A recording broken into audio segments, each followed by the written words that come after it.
Now, in Matthew chapter 5 and verse 11, Jesus said people would lyingly say every wicked thing against lovers of truth. They lied about Jesus Christ. They spread lies about first century Christians. They spread lies about true worshipers today. We should expect lies against us, expecting persecution, expecting reproach. This is what Jesus said would happen.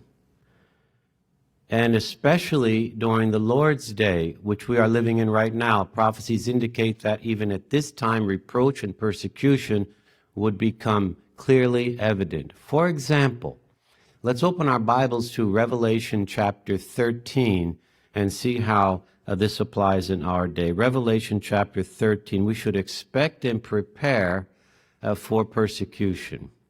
Now, Revelation chapter 13 and verse 1,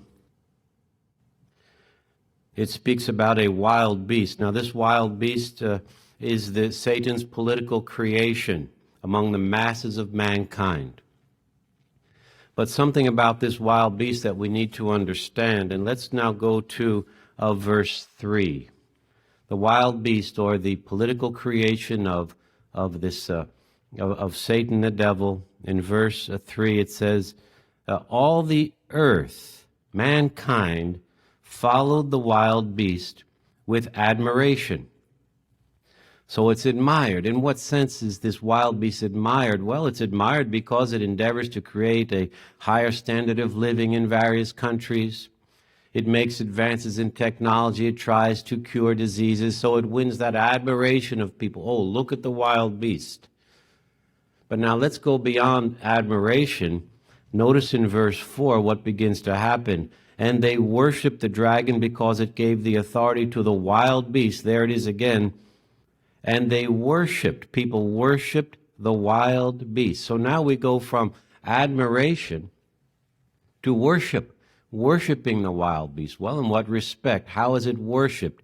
It's worshipped when people say love of country before love of God. They put love of country, their devotion in nationalism, before their love of Jehovah God. So from admiration to worship.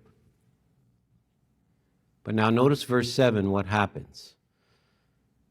And it was permitted to wage war with the holy ones true and conquer them, and it was given, now notice this, authority. So now the wild beast is given authority over every tribe, people, tongue, and nation. Authority, worldwide, authority over the worldwide system of rulership, tribe, people, tongue, and nation. And now it uses its authority, especially against Jehovah's people, to clamp down on the work that Jehovah God has given us to do, to try to ban our work, persecute us. That's the authority that they use against God's people. We have to be prepared for that. But now notice here in verse 8, in any authority or any victory they might have over God's people, the intense suffering, yes, that we have to undergo because of this authority, well, it's going to be short-lived. And notice in verse 8 why we say that. It says, not one of their names, that those in Satan's organization, not one of their names has been written in the scroll of life. So any apparent victory is short-lived because no one in Satan's visible organization is going to be written in the scroll of life. The only ones written in the scroll of life here are those who rule with Jesus Christ. So again, any apparent victory that they might have over God's people is merely temporary. However, we go further in verse 9, and now we have a warning. Verse 9 says, if anyone has an ear, let him hear. Well, what does this mean? Well, John now is giving direction for us to have discernment. If we have an ear of discernment, we have to hear, we have to listen. Why? Because Jehovah God is allowing the wild beast to have this type of authority. It's allowing the wild beast to operate. It's allowing the wild beast to go to these lengths. So we have to have discernment and understand what this means in our life. Well, what does it mean? Well, verse 10. If anyone is meant for captivity, he will go into captivity. So there's the persecution again, as some of us will go into captivity, or our brothers are already in captivity. We think about those in Russia or in Eritrea. They've been in captivity, but we go into captivity then. We don't compromise. We hold on to Bible principles. A little bit further, it goes on in verse 10. And if anyone will kill with the sword, he must be killed with the sword. So there it is again. Now, some of our brothers have lost their lives. They've given their lives because of not compromising. They're integrity keepers. And this is our lot in life. It could mean any one of us. But the fact is, that's why we have an ear of discernment.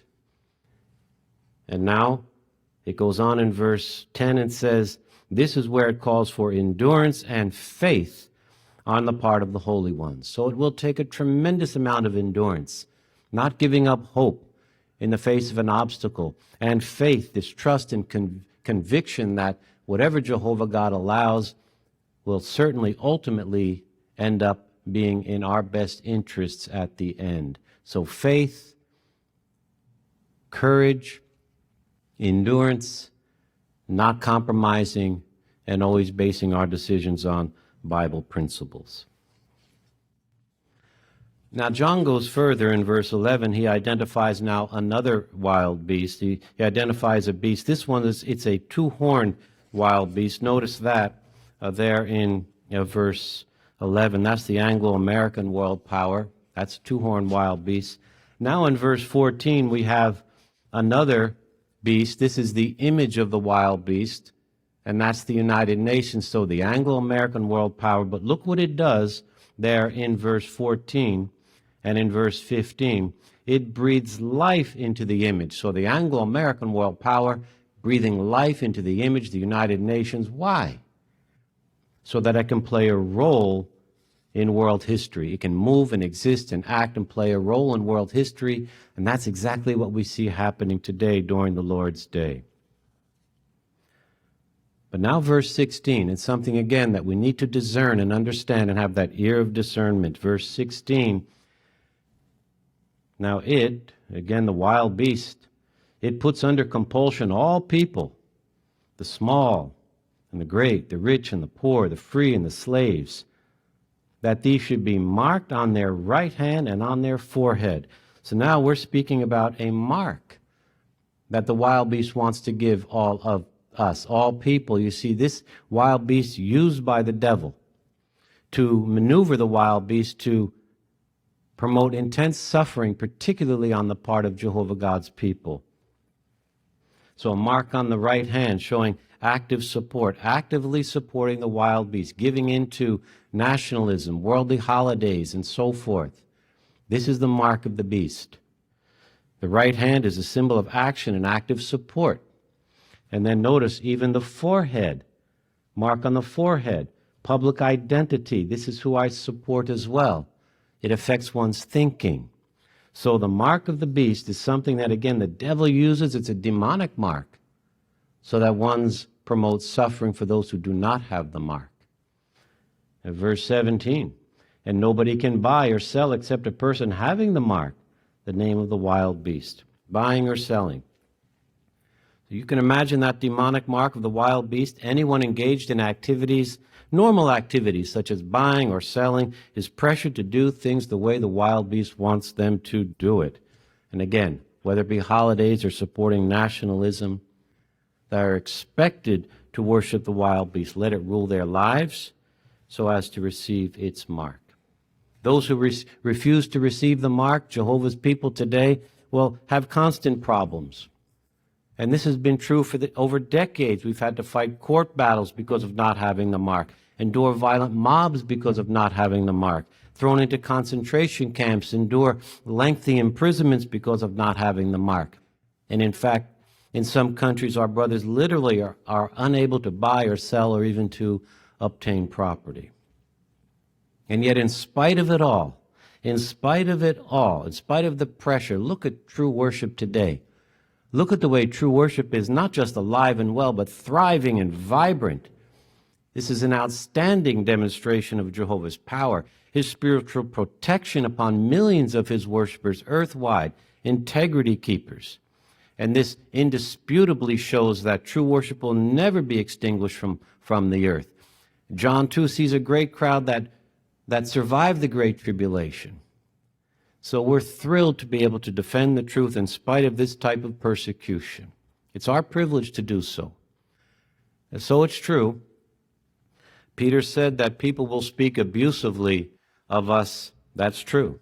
And we're going to expect persecution. We expect reproach. But in spite of it, we are determined not to compromise our faith, not cower in fear, not tremble at men, but continue to courageously magnify Jehovah God right down to the end.